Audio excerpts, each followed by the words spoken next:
जीव हमारी जाति है, मानव धर्म हमारा। हिंदू मुस्लिम सिख ईसाई धर्म नहीं कोई न्यारा।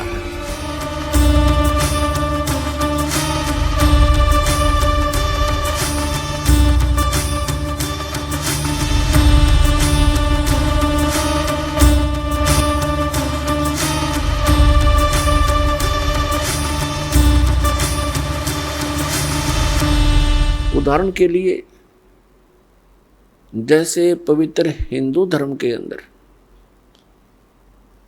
हम मानते रहे और मानते हैं जब तक ये ज्ञान नहीं होता कि भगवान शिव जी और उनकी धर्मपत्नी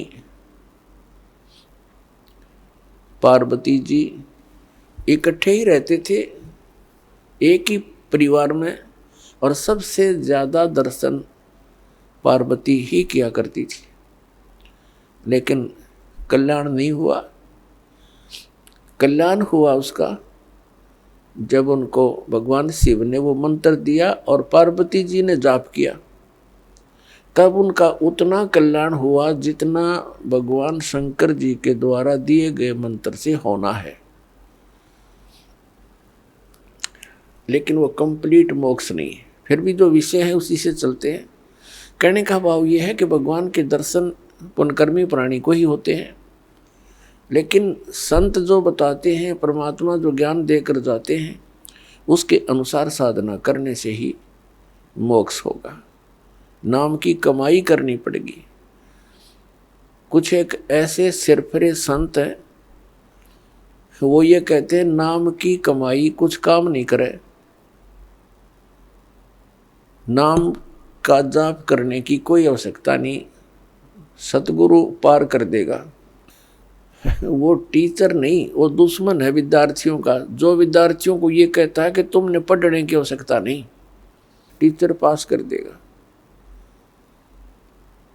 और ये अपने आप में संत भी कहते हैं, और श्रद्धालु इनके पास भी इकट्ठे होकर के संत मान करके इनके गुणगान करते हैं, इनके विचार सुनते हैं, फॉलोअर बन जाते हैं।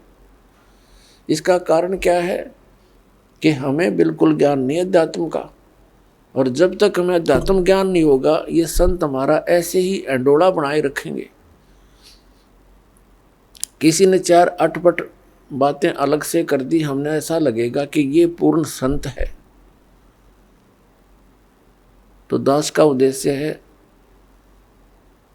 कि आप जी को अध्यात्म ज्ञान से इतना परिचित करवा दूं कि आप किसी से भ्रमित ना हो सकें।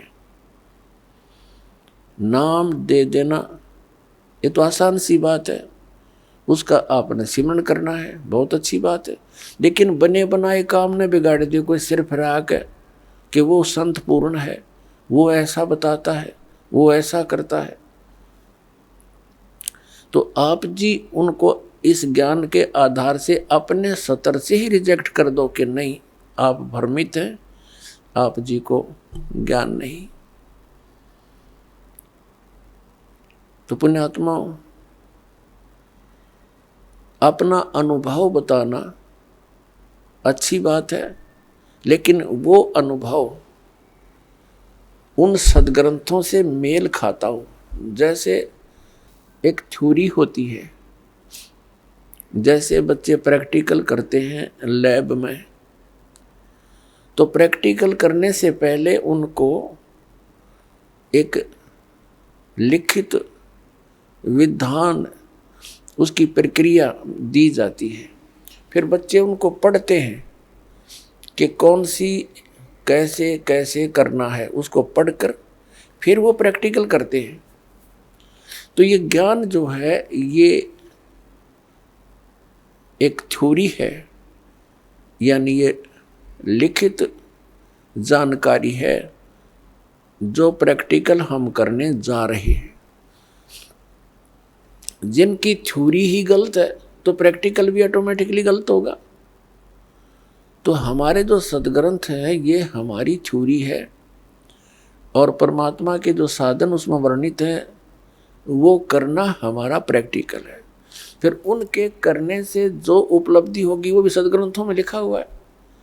फिर वो बताने की आवश्यकता कैसे पड़ेगी, अपना अनुभव बताओ। तो इस प्रकार ये भ्रमित व्यक्ति कदम कदम पर बैठे हैं भ्रमित करने वाले। श्रद्धालुओं की कमी नहीं, श्रद्धालु को तो परमात्मा की एक विशेष कसक होती है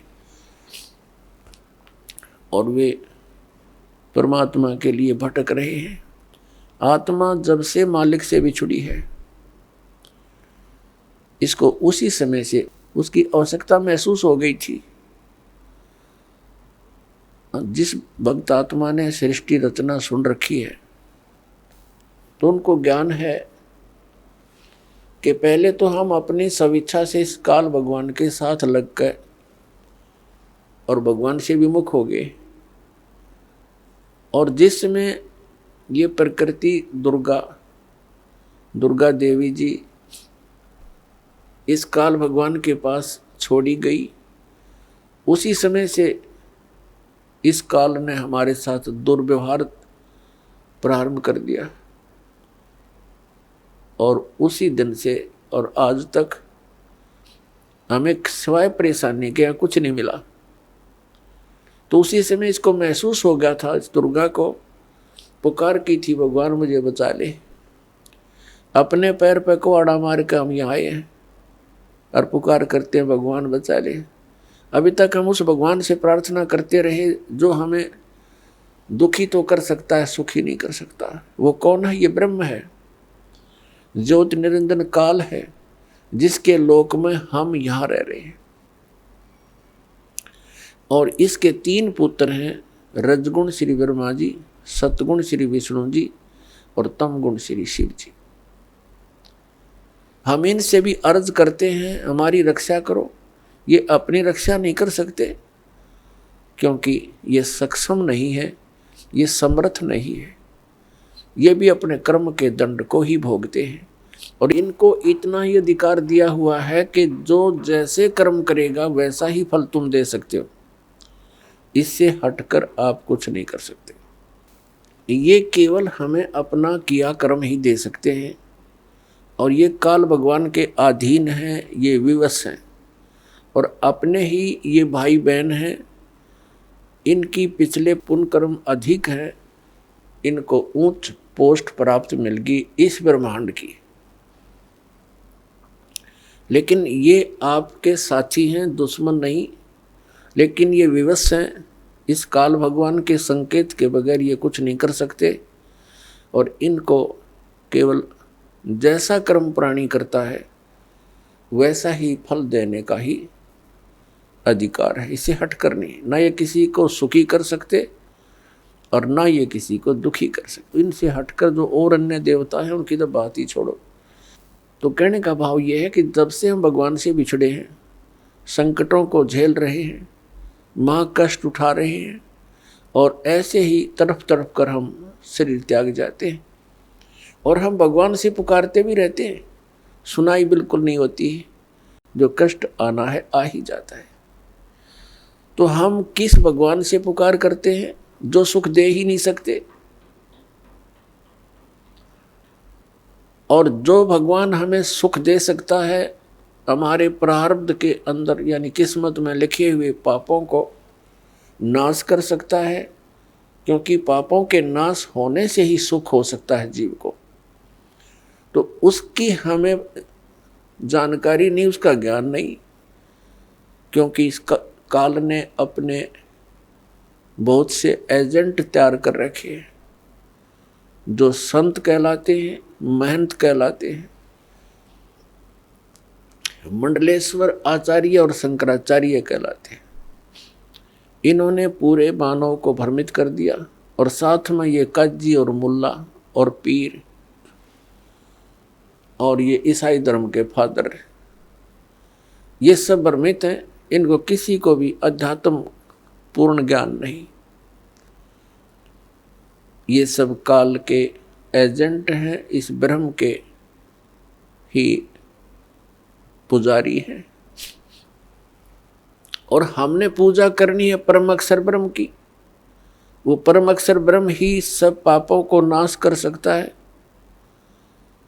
और जब तक पाप नाश नहीं होगा जीव सुखी नहीं हो सकता।